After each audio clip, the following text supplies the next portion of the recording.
Alors Vincent Branger, cofondateur du cabinet de conseil Ilki. Adrien Huer, directeur technique d'Ilki et associé de la structure aussi.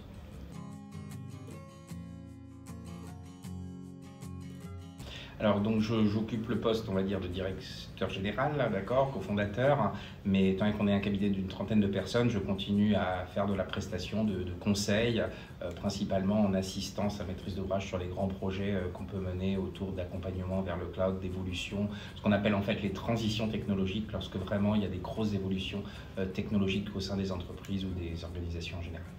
Donc, je suis directeur technique d'Ilki et donc, comme Vincent le disait, petite structure, donc, ce qui fait qu'on continue évidemment à faire des prestations. Alors moi plutôt sur la dimension technique, et donc sur l'ensemble des briques et de notre périmètre qui comprend l'infrastructure on-premise, du cloud native, tout ce qui est container, orchestrateur et tout l'écosystème qui vadrouille un peu autour.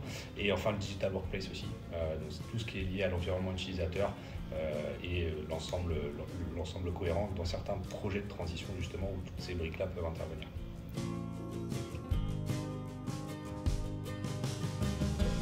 Alors, le thème était vraiment la notion de DevSecOps, c'est-à-dire le fait d'avoir vraiment l'intégration globale de la sécurité et faire en sorte qu'on responsabilise en fait l'ensemble de la chaîne de l'informatique, ce qu'on appelle le CI/CD, Continuous Integration, Continuous Deployment, de la sécurité. Vraiment l'intégrer de bout en bout de manière naturelle en fait.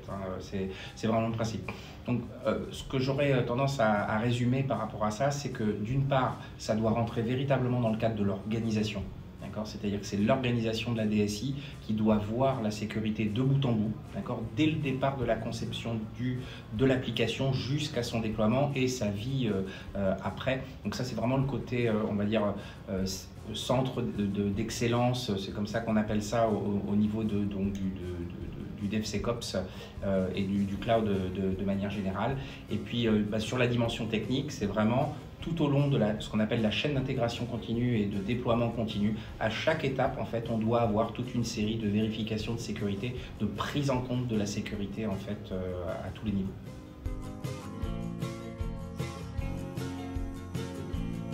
Alors, on découvrait la DIRC objectivement ce soir. On a eu vraiment, je crois, plus d'une quarantaine de personnes. Il y a eu vraiment des questions, une interaction, une excellente organisation.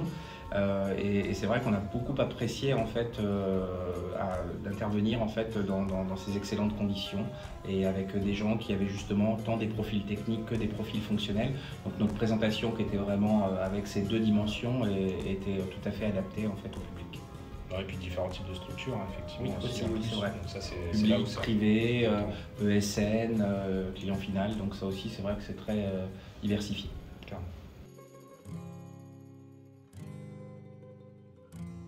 Quelque chose que j'ai évoqué en fait dans le cadre de la présentation, c'est que toute vision de la sécurité en fait doit être perçue d'abord par une analyse de risque. C'est-à-dire qu'en fait, seule une analyse de risque permet de savoir quelles sont les mesures techniques qu'on va mettre en œuvre par la suite.